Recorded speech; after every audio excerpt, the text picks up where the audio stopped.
So I've been journaling for about 2.5 months right now, right? Pretty much every single day. And it's the first time in my whole life that I've journaled. And I don't think it's ever something that I'm going to stop doing for a few reasons that I'm going to share in this video. Um, but yeah, man, I mean, the main reason, right, is writing down your life daily actually forces a level of self-honesty that nothing else produces. You know, when you're actually thinking, and when everything's in your head, right? Whenever something happens, whether it's good or bad, the voice in your head a lot of the time is not you. It's just the first thing that comes up in your mind. And a lot of people that they're so close to this voice that they think it's them. If you're so out of tune or out of touch with your self consciousness, you think the voice in your head is you, but it's not. It's just that overthinking voice that yaps and yaps and yaps and yaps. And if this is just stays in your head all the time, you're gonna go to bed and your mind's just going to be racing and racing and racing. You're going to be questioning yourself all the time. You're going to be making the wrong decisions. You're going to be worried. You're going to be anxious. But what it allows you to do when you're actually right is you're vomiting or you're pouring out all the nonsense in your brain onto a sheet of paper. And what that actually helps with is most people never actually examine their patterns, right? What goes on in their life. Your brain has a good way of tricking you into making you think things are all right or hiding stuff about yourself. But when you write things down every single day, you write what's going on in your mind, you write what you've done, you write what you've not done, right? You can't lie to yourself when it's on paper. Like people a lot of the time when they keep things in their heads, you repeat the same mistakes. You feel the same feelings, you have the same bad weeks, you take your own bad advice and you never connect the dots because nothing is written down. Right. But when you've got like an actual record of things written down, you can start to notice patterns in yourself that you wouldn't otherwise have noticed. That's the first main reason I'd say. And it's good because the first step to changing anything in life is self. It's recognizing the thing. Okay, this is the thing, this is what's happening to me. I need to change this if I want different results.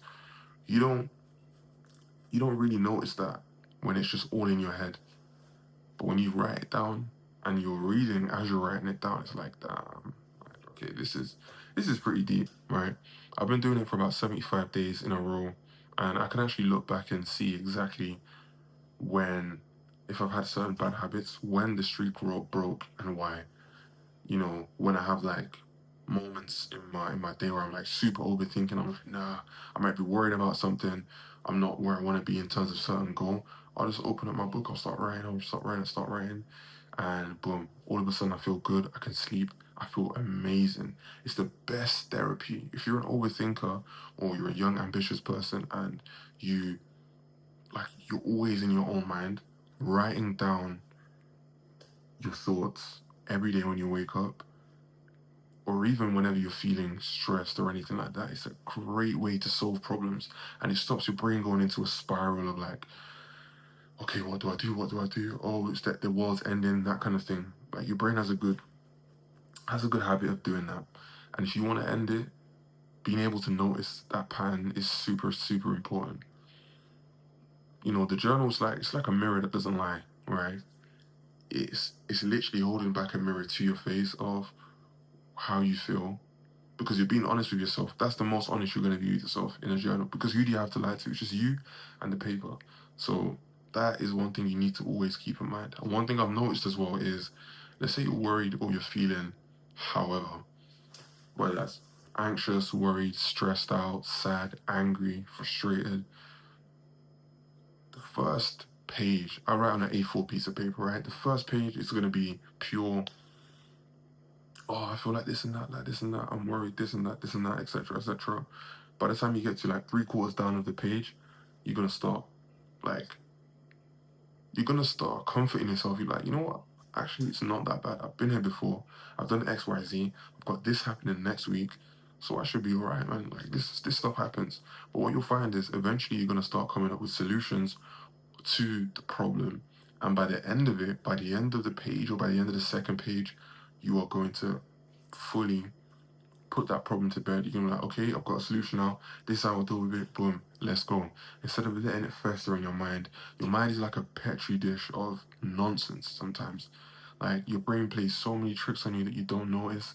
And unless you are able to come up with ways like this to combat that, your mind is just going to take you to wherever it wants to take you.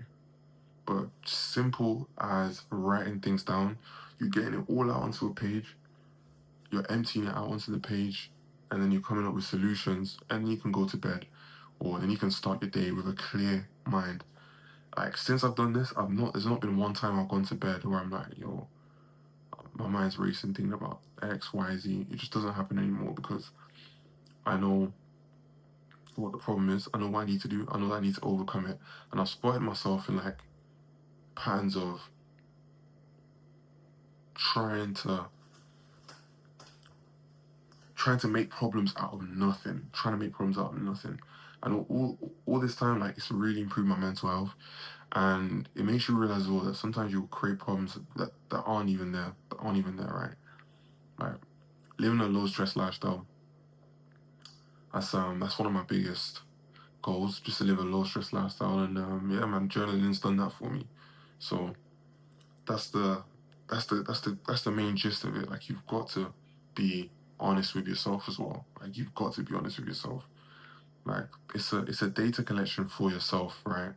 I like to think of life as you're the gardener, and when you're journaling, you're keeping records of what the soil responds to, if that makes sense. That was a bit cheesy, but you're keeping records of what works, what doesn't work, and you can flick back to different days, 2-3 months ago. You can read, see how far you've come, pick up inspiration from how you were feeling before. It's so good to look back on as well. So yeah, another tip I'd give is never make it feel like it's work. If you don't really want to write a page, 2 pages in the morning before you start your day, just write 2-3 lines. Like, the key is to form a new habit, right? You never want to make it feel like work. Never. So do as much as possible where it doesn't feel like work, and then go on with your day. That will keep you doing it for a long amount of time, consistently. Like, start with a couple of sentences. How you feel when you wake up, what you want to do today, what you're going to achieve today, and then one line at the end, hyping yourself up. Let's go get it. Do it before you sleep, or do it when you wake up, however way you want to do it. And you want to do it especially when you're super in your head and you're super overthinking. Talk to the journal, man. Talk to the journal. It's a good way to keep a pulse check on life, on how things are going. You can't tend to a garden that you're not paying attention to, right? You've got to be keeping track of what's going on, how you're feeling, how you're progressing when it comes to your goals. And it's the only place you're going to be honest with yourself. When it's in your own mind, you can't when it's in your own mind, you can actually, you can lie to yourself. But when it's on paper, I don't know what the shift is, but it's like you're reading it from an objective point of view, even though it's about yourself. So you don't really have the opportunity to lie to yourself. And another thing as well, it's made me a lot more articulate being able to journal. Like, I can put words together when I'm speaking to someone a lot better and a lot clearer, simply because I journal. I don't know exactly the depths and the truth of what the science behind it is.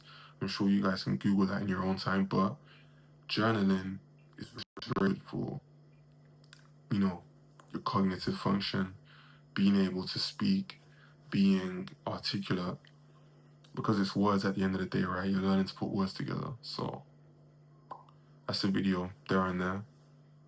That's how journaling's changed my life, and I'm going to continue it, but there's